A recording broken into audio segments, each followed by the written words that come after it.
Assalamu alaikum. I'm Dr. Abdul Wahab, Associate Professor, Department of Pharmacy, Guwahati University of Science and Technology. I'm course instructor for the subject Community Pharmacy. Today we will be talking about the major domains of complementary and alternative medicine. We have already discussed about the background of complementary and alternative medicines.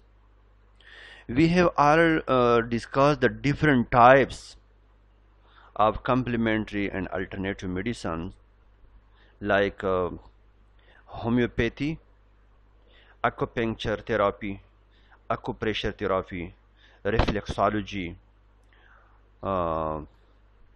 TAB, etc.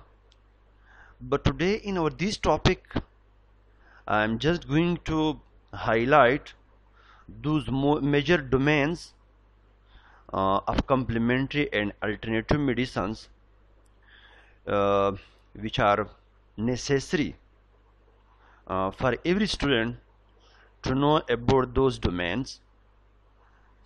So discussion outlines: manipulative and body-based practices. We will discuss about the manipulative and body-based practices, energy medicine, mind-body medicine, biological based practices. So these are our today discussion outlines. So major domains of complementary and alternative medicines. I know that you have a basic knowledge about the complementary and alternative medicine because we have already discussed in detail in our previous lectures about the complementary and alternative medicines. But in our today topic, I just wanted to bring in your knowledge about the major domains of complementary and alternative medicine. That what are the major domains of complementary and alternative medicines? The National Center for Complementary and Alternative Medicine of United States has grouped the many varieties of complementary and alternative medicine into 4 domains, like manipulative and body-based practices. It is the first domain, and second one is energy medicine, third one is mind-body medicine, and fourth one is biologically based practices. So these 4 are our today main topics. We will be talking about all these in detail. So as you can see over here in this picture, we have highlighted all these 4 domains of complementary and alternative medicines, and it is the source from which we have taken this picture. So manipulative and body-based practice are based on manipulation or movement of one or more body parts. Manipulation or movement of one or more body parts. Second one is energy medicine. Involves the use of energy fields such as magnetic fields or biofields, energy fields that some believe surround and penetrate the human body. Third one is mind-body medicine. In this case, uses a variety of techniques designed to enhance the mind's ability to affect bodily function and symptoms. Fourth one is biologically based practices. Use substances found in nature such as herbs, in which we have already discussed in detail special diets, supplementary materials or vitamins and doses outside those used in conventional medicines. In conventional medicine, it means that there should be difference between the doses uh, of biologically based practices, uh, therapies or medicines and conventional medicines. Whole medical systems are built upon complete system of theory and practice. Often these systems have evolved apart from and earlier than the conventional medical approach used in the United States. It is all about the complementary and alternative medicine. Manipulative and body-based practices, as discussed in our previous lecture and previous slide in the picture. So the first one in which we are going to uh, discuss about the manipulative and body-based practices. The first one is chiropractic medicine. Chiropractic medicine. In chiropractic medicine, it has been practiced for more than 100 years, and it is focuses on manipulation as a key therapy. Many insurance companies will pay for chiropractic treatment. More than 20 million Americans visit chiropractor each year. Chiropractor each year. More than 20 million Americans. The practice of chiropractic is licensed and regulated in all 50 states of America. Second one is massage therapy. Soft tissue manipulation by trained therapists for healing. Purpose is for lower back pain,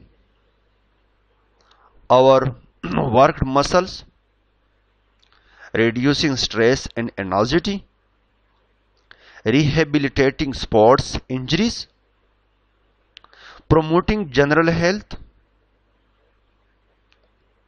Types of massage therapy.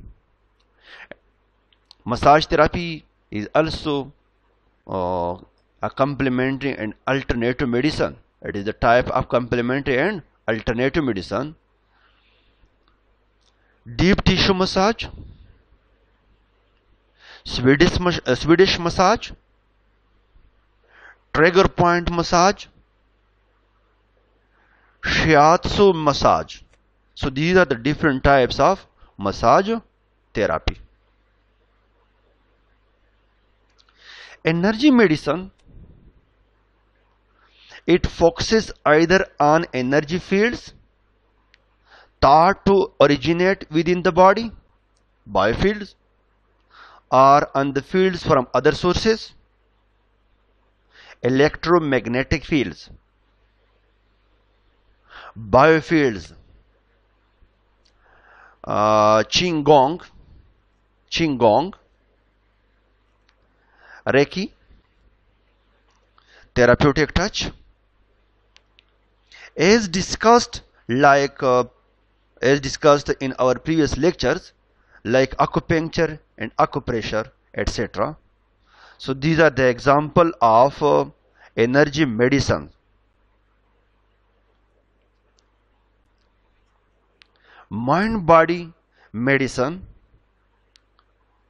psychoneuroimmunology, interaction of consciousness, psycho, the brain and central nervous system, neuro, and the body defense against external infection and internal aberrant cell division, immunology. So psychoneuroimmunology, this term has been given due to the combination of all these, like consciousness, psycho, the brain and central nervous system neuron, and similarly the immunology, the immune system. So there is a interaction among all these three systems. So research shows that excessive stress can lead to immune system dysfunction. Research shows that excessive stress can lead to immune system dysfunction and can increase the risk for disease. So therefore this name has been given psychoneuroimmunology. Activities that involve quieting the mind may contract negative stressors. Activities that involve quieting the mind may contract negative stressor. Biologically based practices. Biologically based practices. It is also domain of complementary and alternative medicine. Most controversial of complementary and alternative medicine therapies. Many claims do not have evidence. Herbal medicines, in medicinal plant therapies or herbal remedies, is the example of biologically based practices. We have discussed in our previous lectures in detail about the herbal remedies, the different medicinal plants which are used for the treatment of different diseases. People have been using herbal remedies for thousands of years just because something is natural. However, does not necessarily mean it is safe. So herbal remedies are not to be taken lightly. Special supplements. Not all supplements on the market today are directly derived from plant sources. Increasing reports in the media on the health benefits of various vitamins, minerals, amino acids, and other specific biological compounds.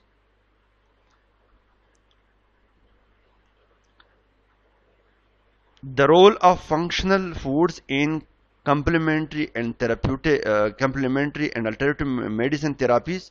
Functional foods are supplements designed to improve more specific aspects of physical or mental functioning.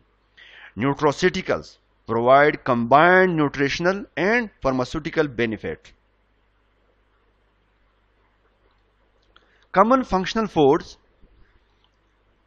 as you can see over here, plant sterols, oat fiber, sunflower, soya protein, garlic, ginger, yogurt. These are the functional foods which are used as a complementary and alternative medicine. As you can see over here, assessing the risks and benefit of complementary and alternative medicine treatments. So there are the four zones, as you can see over here: less effective and more safe. Less effective and more safe. May be safe. Efficacy unclear. Treatment example, as you can see in over here, the acupuncture for chronic pain, homeopathy for seasonal allergies, low-fat diet for some cancer, massage therapy for low back pain, mind-body techniques for cancer. Advice: physician monitoring recommended. Without the physician recommendations, you can't adopt such type of therapy. But these therapies are less effective but more safe. Similarly, here is another you can see part in this picture, that likely safe and ineffective, more effective and more safe. Like you can see, chiropractic care for acute low back pain, acupuncture for nausea from chemotherapy. It means the chiropractic care for acute low pain, it is more safe and more effective. Similarly, acupuncture for nausea from chemotherapy, more safe and more effective. Uh, Acupuncture for dental pain, mind body techniques for chronic pain and insomnia. Advised in this case, treatment is reasonable, physician monitoring advised. Over here again, without physician monitoring, you can't uh, go to adopt this type of therapy, even though this therapy is safe and more effective, but recommendations or monitoring of physicians is mandatory. Similarly, over here you can see less effective and less safe. Over here it is, and you can see over there in this graph, dangerous or ineffective treatment examples: injections of unapproved substances, use of toxic herbs, delaying essential medical treatment, taking herbs known to interact dangerously with conventional medication. So, like Johnson Watt and the Wire. So, in this case, such type of treatment should be avoided because it is less effective and less safe. Similarly, over here again, there one another you can see in this picture, in this graph, that more effective and less safe may work, but safety uncertain. Treatment example over here is as Johnson's wort for depression, saw a palmetto for enlarged prostate, chondroitin sulfate for osteoarthritis, uh, ching ching ginkgo biloba for improving cognitive function and dementia. So advice over here is physician monitoring is important. Without physician monitoring, uh, you can't continue this type of therapy, because these therapies are more effective, no doubt, but less safe. Safety is uncertain. As you can see over here, that this therapy can work, but safety is uncertain. So in this case, physician monitoring is important. So thank you so much. It was all about the major domains of complementary and alternative medicine. Thank you again. God bless you.